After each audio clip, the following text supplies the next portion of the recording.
ఒక సమతలంలో ఒక జామెట్రీ బాక్స్ నందలి కోణాల నిష్పత్తి 1:1:2గా గల మూలమట్టాల జతను వాని కర్ణాలు పూర్తిగా ఏకీభవించినట్లు ఉంచి ఒక చతుర్భుజంని ఏర్పరిచిన ఆ పటము అన్నాడు.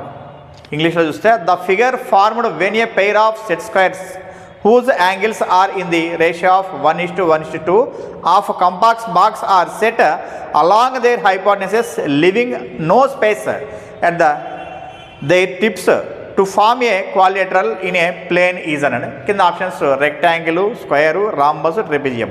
దీర్ఘచతురస్రము, చతురస్రము, రాంబస్, ట్రెపిజియం అని చెప్పని ఇచ్చాడు. ఇక్కడ మనకి ఏమి ఇచ్చాడంటే 2 సెట్ స్క్వేర్స్ ఇస్తానంట. వాటి యాంగిల్స్ ఏం చేశాడంటే 1:1:2 అన్నాడు. అంటే యాక్చువల్గా మనకు సెట్ స్క్వేర్ అంటే ఎలా ఉంటుందో అబ్జర్వ్ చేసామంటే ఇలా ఉంటుంది మనకు మూలమట్టం మనకు. ఓకే, ఇప్పుడు వాడు యాంగిల్స్ ఏమన్నాడు 1:1:2 అన్నాడు. అంటే ఇది చూస్తే అబ్జర్వ్ చేస్తే మనకి ఇది రైట్ యాంగిల్ ట్రయాంగిల్ కదా. అదే 2 అంటే ఏం రాయచ్చు మనం 90 అని చెప్పి రాసుకోవచ్చు. ఇక్కడ మిగతా ఏం రాయచ్చు మనం ఆటోమేటిక్గా 45 రాసుకున్నాం. అంటే ఇక్కడ 45 ఉంటుంది, ఇక్కడ 45 ఉంటుంది. ఓకే, నెక్స్ట్ ఇంకో సెట్ స్క్వేర్ తీసుకున్నాడంట. ఇంకో సెట్ స్క్వేర్ అంటే ఎలా తీసుకున్నాడు, ఇలా తీసుకున్నాడు అని చెప్పని అర్థం మనకు. ఎలా అంటే ఇలా తీసుకున్నాడు.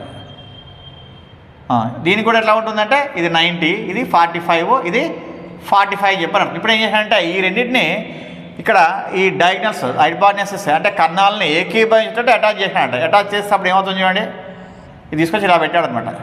ఏమవుతుందంటే ఇది 90 కదా, ఇది ఏమవుతుంది, ఇది 45 ఇక్కడ. అంటే మొత్తం ఎంత అవుతుంది 90, ఇది 45 ఇక్కడ. ఇది ఏమవుతుంది 90 అవుతుంది. అంటే ఈ రెండింటిని దీన్ని రెండింటిని ఇట్లా అటాచ్ చేసి ఇక్కడ నో స్పేస్ అనమాట, నో స్పేస్గా లేకున్నట్లుగా మనకు అటాచ్ చేస్తే అప్పుడు ఏమైంది, ఇది 90 వచ్చింది. అప్పుడు ఈ ఫిగర్ దేన్ని ఫామ్ చేస్తుంది అని చెప్పి అడిగినాడు వాడు.